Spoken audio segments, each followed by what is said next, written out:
They say the inmates of Black Dolphin never see the sky. Not once. Not for years. Sometimes not for decades. Here, the walls don't just keep prisoners in. They erase them from the world.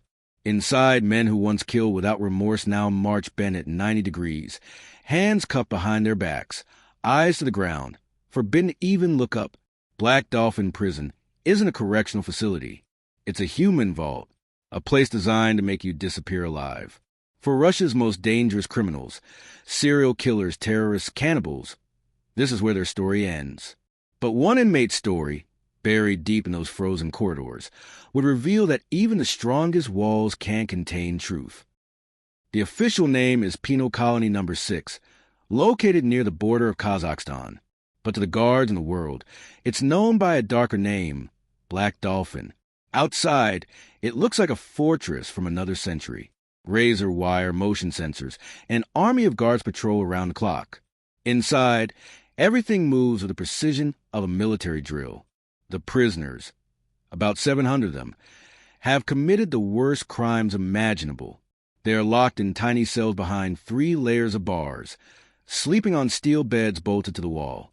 Every 15 minutes, a guard walks by and peers through the slit in the door to make sure they're still breathing. And when they move, they march, eyes down, bent forward, one hand twisted high behind their back, the other gripping their wrist. It's not for humiliation, it's control. The posture makes it impossible to lunge, run, or attack. For most, this is their forever home. But for one man, known only as Sergei Antnov, Black Dolphin was not the end. It was the beginning of something far more disturbing. Sergei Antnov was once called the Butcher of Saratov, a former butcher by trade. He was convicted of dismembering 4 men during drunken fights and hiding their remains in his meat locker. He was sentenced to life without parole, the highest punishment in Russia since the death penalty was suspended. During transport, Sergei didn't fight. He didn't speak.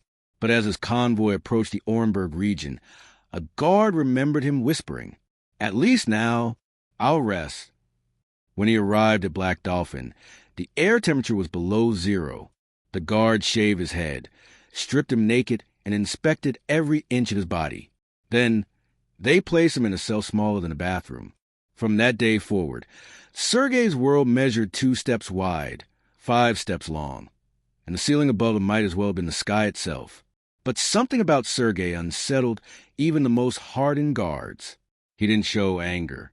He didn't show fear. He just watched, silently, studying the routines, the cameras, the guards' movements. At Black Dolphin, there's a rule every prisoner learns fast. Do not speak unless spoken to. Inmates eat in their cells. They exercise in a separate cage, covered from above, so they can't even see the clouds. They're allowed 1 hour of air, but even that air is trapped behind steel mesh. Each day repeats like a ritual. Wake up at 6 a.m., inspection, breakfast, cleaning, then silence. There's no television, no music, no books that haven't been approved by the prison's commandant. For the guards, routine is survival. For the inmates, it's slow death. But in the monotony of steel and silence, rumors started to spread. Sergei had begun talking, not to the guards, not to the other inmates, but to something or someone beyond the walls. One night, during patrol, Officer Ivanov heard whispers through the vent system. At first, he thought it was just echoes, but when he pressed his ear to the cold metal, he froze. The voice said, "The sky's still there, even if you can't see it." He'd seen men lose their minds, claw their skin, even swallow metal just to feel something. But never had he heard an inmate whisper hope. He began checking Sergei's cell more often, noting his movements, his words. Every time he passed by, Sergei would be standing perfectly still, staring at the ceiling, eyes unfocused. When Ivanov asked him what he was looking at, Sergei replied quietly, "Light. It comes through the cracks at night." Ivanov knew that was impossible. There were no cracks in Black Dolphin. The walls were reinforced concrete, the ceiling sealed with steel mesh. Still, that night, Ivanov returned with a flashlight and pointed it toward the cell ceiling. Nothing, just dust and cold air. But when he turned off the light, he saw it, a faint, shimmering reflection like a pulse. At first, Ivanov thought it was a trick of his eyes, a reflection from his own flashlight. But the light flickered, moving as if alive, like it was breathing inside the wall itself. He stepped closer, cold air brushing his face through the bars. The shimmer wasn't coming from the cell. It was inside the concrete, pulsing faintly in rhythm with the hum of the prison's electrical grid. Ivanov blinked, shook his head, and turned the lights back on. Gone. He reported nothing. In Black Dolphin, imagination is weakness. But that night, as he sat in the guard room, sipping stale coffee, the surveillance monitor flashed. Sergei was standing again, head tilted toward the ceiling, lips moving. There was no sound on the feed, but Ivanov didn't need it. He could read the inmate's mouth forming the same words again and again. It's still there. It's waiting. 2 days later, a routine power outage hit the East Wing. The lights flickered. The cameras froze, and for 63 seconds, Black Dolphin was plunged into silence and darkness. When the systems rebooted one cell door, Sergei's had malfunctioned. The locks hadn't opened, but the internal sensors showed movement outside the boundaries of the cell. Guards swept the corridor. Nothing. The cell door was sealed tight. Sergei's still inside, hands clasped behind his back, eyes blank. That same night, Ivanov found an unmarked maintenance hatch near the vent system, the same one he'd heard whispers from. It was bolted shut, welded from the outside. A sign above read in faded Cyrillic, "Authorized access terminated, 1998. Black Dolphin had no record of such a room existing. Ivanov should have walked away. But the whisper kept echoing in his head. The skies, still there. Black Dolphin's design is classified, its blueprints restricted even to senior staff. But Ivanov had a contact, a retired architect who'd worked on the original structure in the late 1990s, before the prison was officially renamed. The man's name was Alexander Petrovich, and he lived in a crumbling apartment 2 towns away. When Ivanov met him under the dim light of a flickering bulb, the old man hesitated. He refused to speak at first, muttering that some things were better left buried. But when Ivanov mentioned the reflection in the wall, Petrovich froze mid-breath. He whispered, "You saw it too, didn't you?" Petrovich explained that during the original build, a hidden chamber was sealed beneath the east wing, an experimental isolation block. It was supposed to be a sensory deprivation chamber for behavioral testing. Those walls, Petrovich said, weren't made of just concrete. They used mirrored glass beneath the layers to reflect light and sound, to make the inmates question what was real. Then he added something that made Ivanov's skin crawl. If you heard the sky whisper back, it means one of them's still alive. Back at the prison, Ivanov couldn't focus. Every noise echoed deeper than before. The buzz of the lights, the clang of the gates, the shuffle of boots on concrete.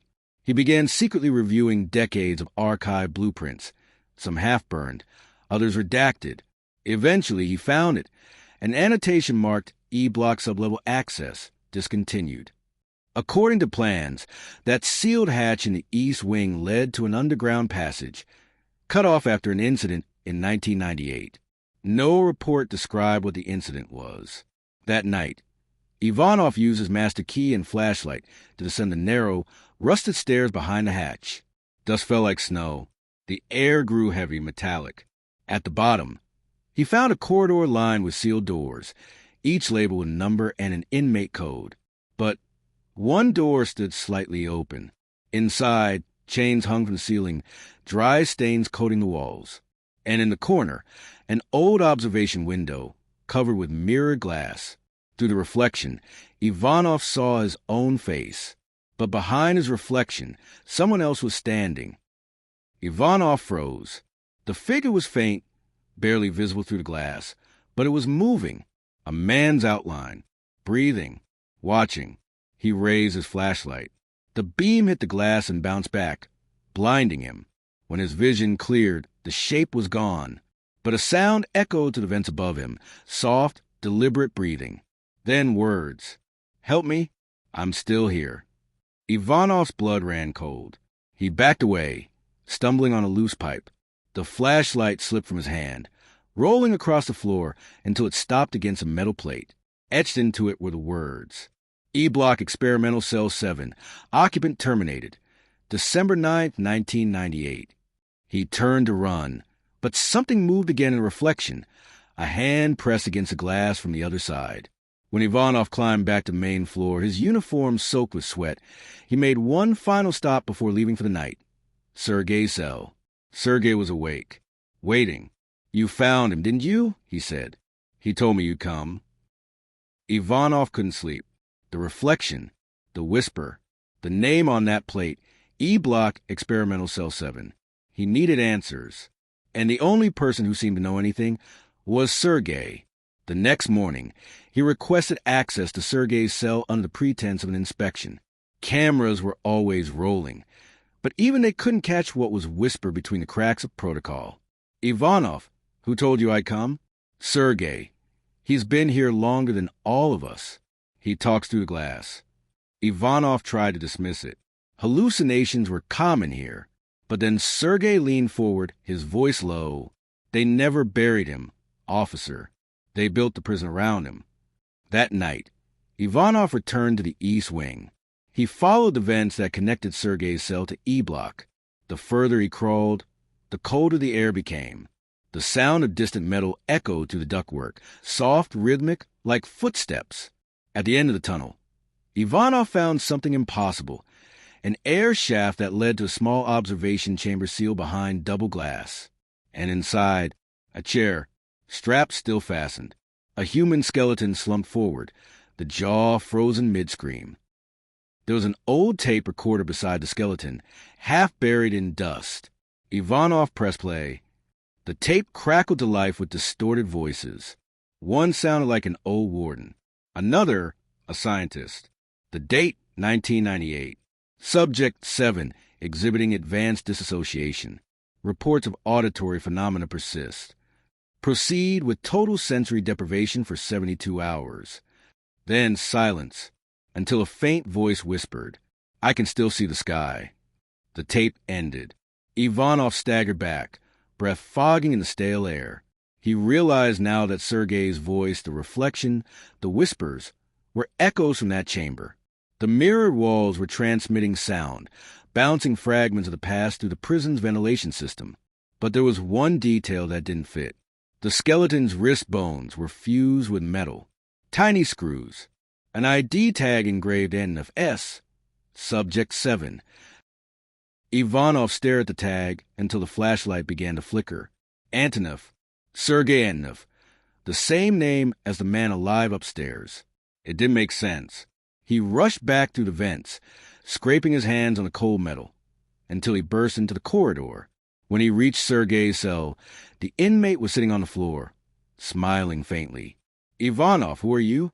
"Sergei, I told you. I'm what's left." Before Ivanov could call for backup, the lights in the East Wing went out again.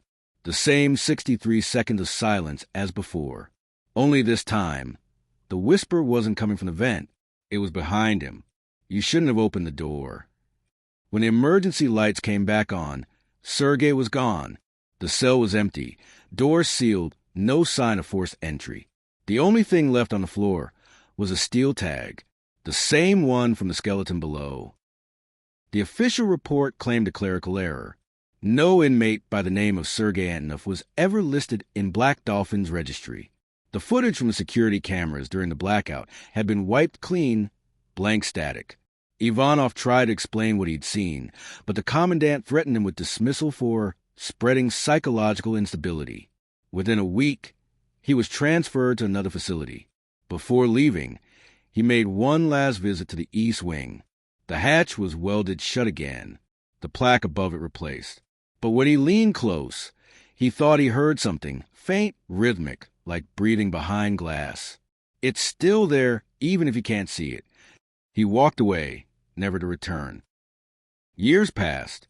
Ivanov retired, living quietly in a small town near Samara. But the nightmares never stopped. He'd wake up gasping for air, convinced that the walls were closing in. His therapist told him it was PTSD. But Ivanov knew better. One night, he received a plain brown envelope with no return address. Inside was a single photograph, grainy, black and white. It showed the east wing of Black Dolphin, newly renovated. But in the reflection of a guard's visor, a pale figure was standing in the corridor, head tilted up, staring at the ceiling. On the back of the photo, one line was scribbled in pencil. The sky's still there. Today, Black Dolphin Prison remains one of the most secure facilities on Earth. Russia describes it as escape-proof, bulletproof, and foolproof. But behind those words lies something the reports never say, something that no camera captures. Every night at exactly 3:17 a.m., guards claim they hear a low hum through the east wing vents. Not the wind, not the pipes, something deeper, almost human. Some say it's just the metal contracting from the cold. Others say it's the sound of all those voices, trapped behind concrete, still try to find a sky they'll never see again. And if you ever visit Black Dolphin, listen closely when the lights go out. You might just hear someone whisper from the dark, "I can still see it." Black Dolphin Prison was built to hold the worst of humanity. But sometimes in places like these, the line between punishment and experiment blurs. Men vanish. Files are sealed. Rooms are welded shut. Maybe Sergei Antonov never existed. Maybe he did. But if the walls could talk inside Black Dolphin, they wouldn't tell you about justice. They'd tell you about echoes and the prisoners who never stopped looking for sky. Not every prison is meant to keep you from escaping. Some are built to make sure the truth never gets out. Subscribe for more stories the system tried to bury.